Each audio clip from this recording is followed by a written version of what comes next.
നമസ്കാരം പ്രിയപ്പെട്ട പ്രേക്ഷകരെ, ദിനപത്ര വായനയിലേക്ക് ഏവർക്കും സ്വാഗതം. ഇന്ന് മാർച്ച് 29 ശനി. ഭൂകമ്പത്തിൽ വിറച്ച് മ്യാൻമാർ തായ്ലൻഡ്, മരണം 150 കടന്നു. മ്യാൻമാറിനെയും തായ്ലൻഡിനെയും പിടിച്ചുകുലുക്കിയ ഭൂകമ്പത്തിൽ 150-ലേറെ ആളുകൾ മരിച്ചു. മ്യാൻമാറിൽ മാത്രം 144 പേർ മരിക്കുകയും 700-ലേറെ പേർക്ക് പരിക്കേൽക്കുകയും ചെയ്തു. കെട്ടിടങ്ങളും പാലങ്ങളും തകർന്നടിഞ്ഞു. മ്യാൻമാറിൽ 6 ഇടങ്ങളിൽ പട്ടാള ഭരണകൂടം അടിയന്തരാവസ്ഥ പ്രഖ്യാപിച്ചു. സംസ്ഥാനത്ത് പ്രീ പ്രൈമറി വിദ്യാഭ്യാസം 2 വർഷത്തിനു പകരം ഇനി 3 വർഷം. 1-ാം ക്ലാസ് പ്രവേശനത്തിനുള്ള കുറഞ്ഞ പ്രായപരിധി 2026 മുതൽ 6 വയസ്സാക്കുന്നതിനൊപ്പമായിരിക്കും മാറ്റം. മഹാത്മാഗാന്ധി ഗ്രാമീണ തൊഴിലുറപ്പ് പദ്ധതിയിലെ മിനിമം വേതനം കേരളത്തിൽ ഏപ്രിൽ 1 മുതൽ 369 രൂപയായി വർദ്ധിപ്പിക്കും. നിലവിലത് 346 രൂപയാണ്.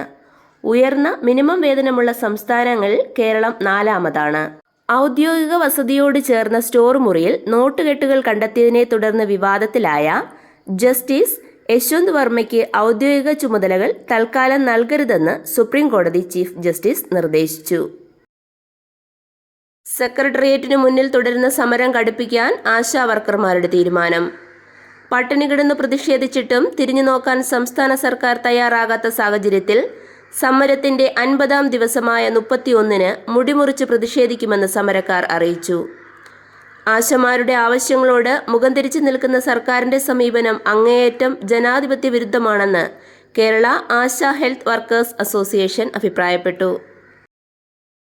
PV അൻവർ രാജിവെച്ചതിനെ തുടർന്ന് ഒഴിവുവന്ന നിലമ്പൂർ നിയമസഭാ മണ്ഡലത്തിൽ ഉപതെരഞ്ഞെടുപ്പ് ഉടൻ. വോട്ടർ പട്ടിക മെയ് 5-ന്. രാജ്യത്തെ 8 നിയമസഭാ മണ്ഡലങ്ങളിൽ ഉപതെരഞ്ഞെടുപ്പിന് ഒരുക്കം. ജമ്മു കശ്മീരിലെ കഡ്വ ജില്ലയിലെ സഫ്യാൻ വനമേഖലയിൽ ഭീകരരും സുരക്ഷാസേനയും തമ്മിൽ വ്യാഴാഴ്ച ഏറ്റുമുട്ടൽ നടന്ന സ്ഥലത്ത് നിന്ന് ഒരു പോലീസുകാരന്റെ മൃതദേഹം കൂടി കണ്ടെടുത്തു.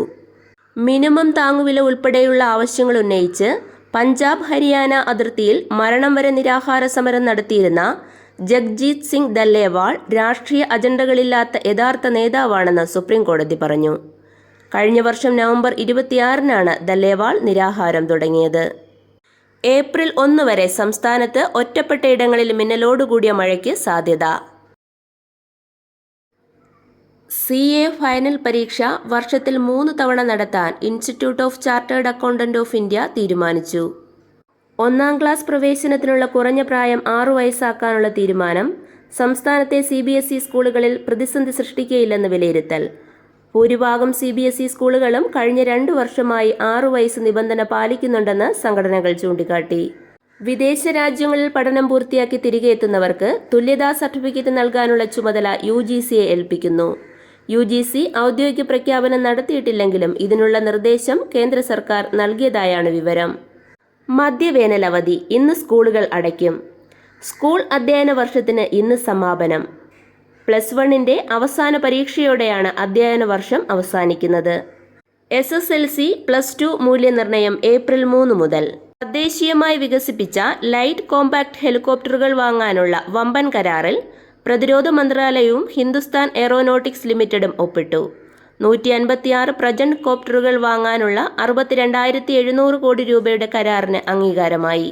ഇതിൽ 66 കോപ്റ്ററുകൾ വ്യോമസേനയ്ക്കും 90 എണ്ണം കരസേനയ്ക്കുമാണ്.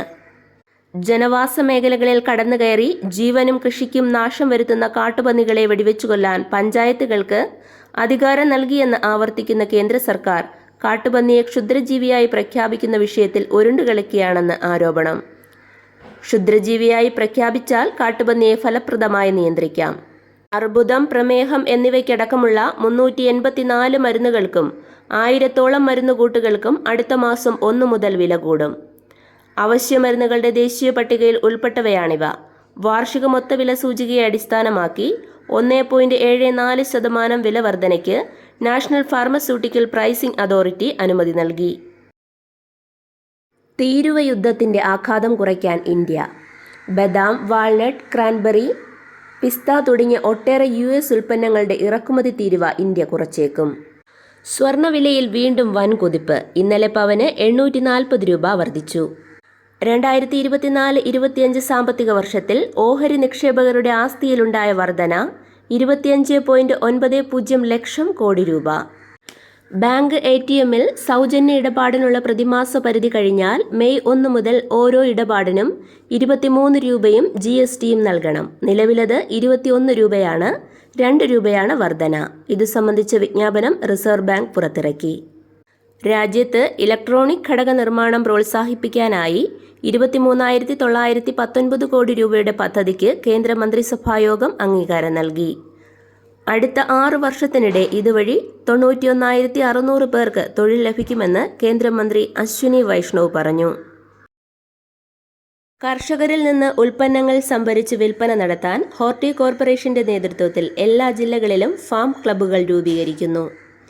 വാണിജ്യാടിസ്ഥാനത്തിൽ പഴം, പച്ചക്കറി, കിഴങ്ങുവർഗ്ഗങ്ങൾ തുടങ്ങിയവ ഉൽപ്പാദിപ്പിക്കുന്ന 1,00,000-ഓളം കർഷകരെ ഉൾപ്പെടുത്തി പഞ്ചായത്ത് തലത്തിലാണ് ക്ലബ്ബ് രൂപീകരിക്കുന്നത്. IPL ചെന്നൈക്കെതിരെ ബംഗളൂരുവിന് 50 റൺസ് ജയം. രാജ്യാന്തര ഹോക്കി ഫെഡറേഷൻ സംഘടിപ്പിക്കുന്ന ലോക ജൂനിയർ പുരുഷ ഹോക്കി മത്സരങ്ങൾ നവംബറിൽ ചെന്നൈയിലും മധുരയിലുമായി നടക്കും. പുരുഷന്മാരുടെ 100 മീറ്റർ ഓട്ടത്തിൽ പുതിയ ദേശീയ റെക്കോർഡിട്ട് പഞ്ചാബുകാരനായ അത്ലറ്റ് ഗുരീന്ദർ വീർ സിംഗ്. ഇതോടെ ഇന്നത്തെ ദിനപത്ര വായന സമാപിക്കുന്നു. നന്ദി, നമസ്കാരം.